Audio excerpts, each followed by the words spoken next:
Hi Cravers! Today magluluto tayo ng Spatchcock chicken. I-prepare muna natin yung magiging marinade ng ating chicken.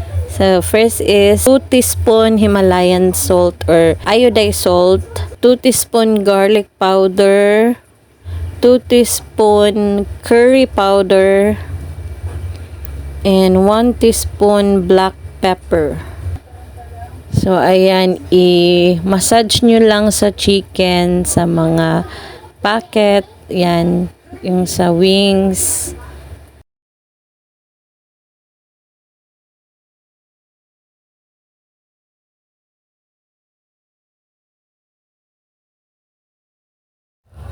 Ibe-bake muna natin siya for 30 minutes na may cover na aluminum foil.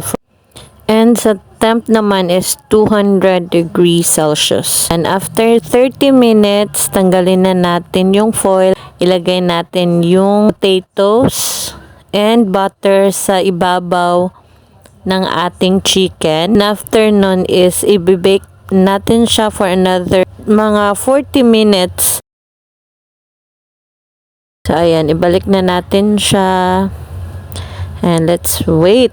Ayan na siya, guys. Now, let's have a taste test.